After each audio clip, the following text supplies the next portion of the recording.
राजा शतधनु की कथा। पराशर जी कहते हैं, हे राजन, सुना जाता है पूर्व काल में पृथ्वी तल पर शतधनु नाम से विख्यात एक राजा था। उसकी पत्नी शैव्या अत्यंत धर्मपरायणा थी। वह महाभागा, पतिव्रता, सत्य, शौच और दया से युक्त तथा विनय और नीत आदि संपूर्ण सुलक्षणों से संपन्न थी। उस महारानी के साथ राजा शतधनु ने परम समाधि द्वारा सर्वव्यापक देवदेव श्री जनार्दन की आराधना की। वे प्रतिदिन तन्मय होकर अनन्य भाव से होम, जप, दान, उपवास और पूजन आदि द्वारा भगवान की भक्ति पूर्वक आराधना करने लगे। हे द्विज, एक दिन कार्तिकी पूर्णिमा को उपवास कर उन दोनों पति पत्नियों ने श्री गंगा जी में एक साथ ही स्नान करने के अनंतर बाहर आने पर एक पाखंडी को सामने आते देखा। यह ब्राह्मण उस महात्मा राजा के धनुर्वेदाचार्य का मित्र था। अतः आचार्य के गौरववश राजा ने भी उनसे मित्रवत व्यवहार किया, किंतु उसकी पतिव्रता पत्नी ने उसका कुछ भी आदर नहीं किया।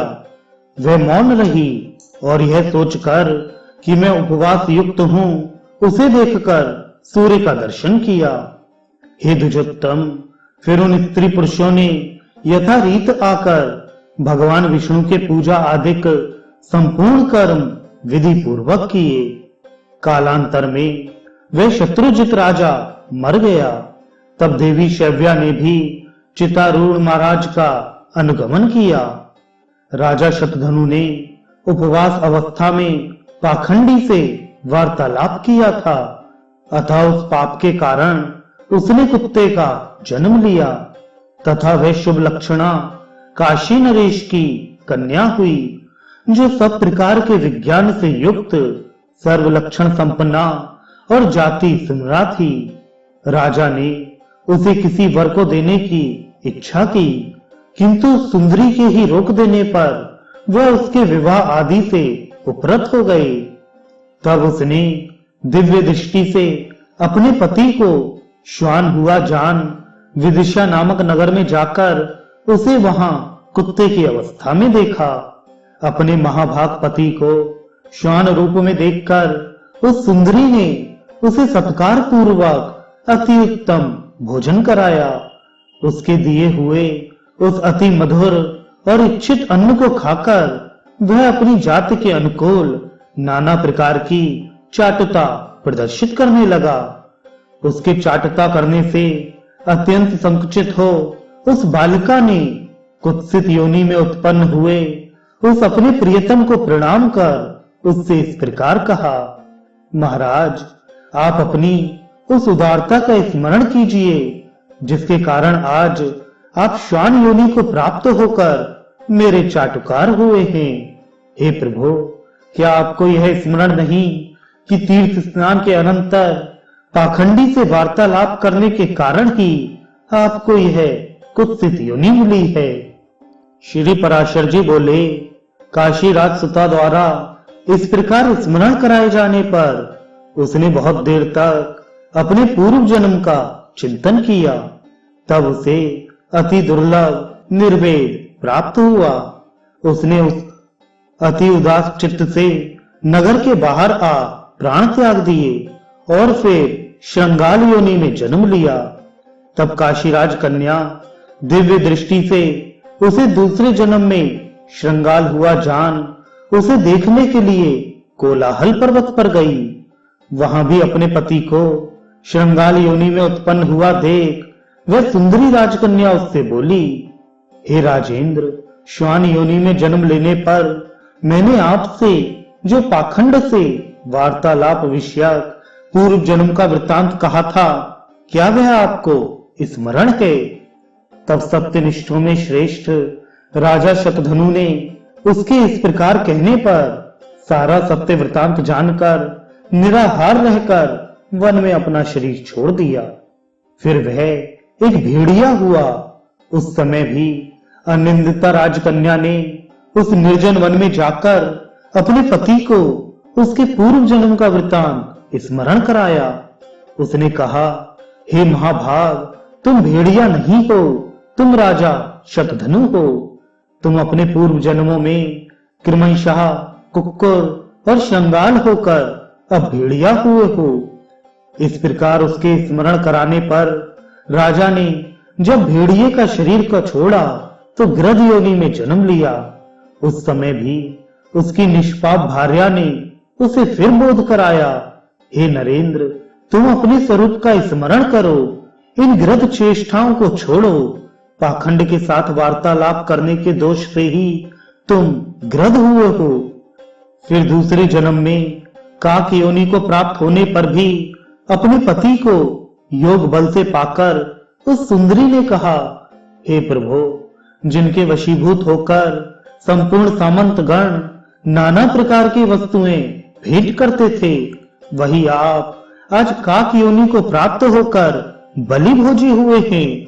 इसी प्रकार काक योनि में भी पूर्व जन्म का स्मरण कराए जाने पर राजा ने अपने प्राण छोड़ दिए और फिर मयूर योनि में जन्म लिया। मयूरावस्था में भी काशी राज की कन्या उसे क्षण क्षण में अति सुंदर मयूरोचित आहार देती हुई उसकी टहल करने लगी। उस समय राजा जनक ने अश्वमेघ नामक महायज्ञ का अनुष्ठान किया। उस यज्ञ में अव्रत स्नान के समय उस मयूर को स्नान कराया। तब उस सुंदरी ने स्वयं भी स्नान कर राजा को यह स्मरण कराया कि किस प्रकार उसने श्वान और शंगाल आदि योनियां ग्रहण की थीं। अपनी जन्म परंपरा का स्मरण होने पर उसने अपना शरीर त्याग दिया और फिर महात्मा जनक जी के यहाँ ही पुत्र रूप से जन्म लिया। तब उस सुंदरी ने अपने पिता को विवाह के लिए प्रेरित किया। उसकी प्रेरणा से राजा ने उसके स्वयंवर का आयोजन किया। स्वयंवर होने पर उस राजकन्या ने स्वयंवर में आए हुए अपने उस पति को फिर पति भाव से वरण कर लिया। उस राजकुमार ने काशी राज सुता के साथ नाना प्रकार के भोग भोगे और फिर पिता के परलोकवासी होने पर विदेहनगर का राज्य किया। उसने बहुत से यज्ञ किए, याचकों को नाना प्रकार से दान दिए, बहुत से पुत्र उत्पन्न किए और शत्रुओं के साथ अनेकों युद्ध किए। इस प्रकार उस राजा ने पृथ्वी का न्यायानुकूल पालन करते हुए राज्य भोग किया और अंत में अपने प्रिय प्राणों को धर्म युद्ध में छोड़ा। तब उस सुलोचना ने पहले के समान फिर अपने चितारूढ़ पति का विधि पूर्वक प्रसन्न मन से अनुगमन किया। इससे वह राजा उस राजकन्या के सहित इंद्रलोक से भी उत्कृष्ट अक्षय लोकों को प्राप्त हुआ। हे द्विश्रेष्ठ, इस प्रकार शुद्ध हो जाने पर उसने अतुलनीय अक्षय स्वर्ग, अति दुर्लभ दाम्पत्य और अपने पूर्व अर्जित संपूर्ण पुण्य का फल प्राप्त कर लिया। हे द्विज, इस प्रकार मैंने तुमसे पाखंडी से संभाषण करने का दोष और अश्वमेध यज्ञ में स्नान करने का महात्म्य का वर्णन कर दिया। इसलिए पाखंडी और पापाचारियों से कभी वार्तालाप और स्पर्श ना करे। विशेषतः नित्य नैमित्तिक कर्मों के समय और जो यज्ञादि क्रियाओं के लिए दीक्षित हो, उसे तो उनका संसर्ग त्यागना अत्यंत आवश्यक है। जिसके घर में 1 मास तक नित्य कर्मों का अनुष्ठान ना हुआ हो, उसको देख लेने पर बुद्धिमान मनुष्य सूर्य का दर्शन करे।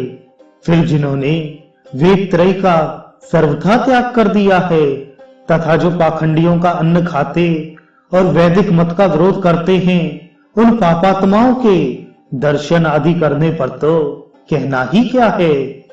इन दुराचारी पाखंडियों के साथ वार्तालाप करने, संपर्क रखने और उठने बैठने में महान पाप होता है। इसलिए इन सब बातों का त्याग करे। पाखंडी, विकर्मी, विडाल व्रत वाले, दुष्ट, स्वार्थी और बगला भक्त लोगों का वाणी से भी आदर ना करे। इन पाखंडी, दुराचारी और अति पापियों का संसर्ग दूर ही से त्यागने योग्य है, इसलिए इनका सर्वदा त्याग करे। इस प्रकार मैंने तुमसे नग्नों की व्याख्या की, जिनके दर्शन मात्र से श्राद्ध नष्ट हो जाता है और जिनके साथ संभाषण करने से मनुष्य का एक दिन का पुण्य क्षीण हो जाता है। ये पाखंडी बड़े पापी होते हैं। बुद्धिमान पुरुष इनसे कभी संभाषण ना करे। इनके साथ संभाषण करने से उस दिन का पुण्य नष्ट हो जाता है।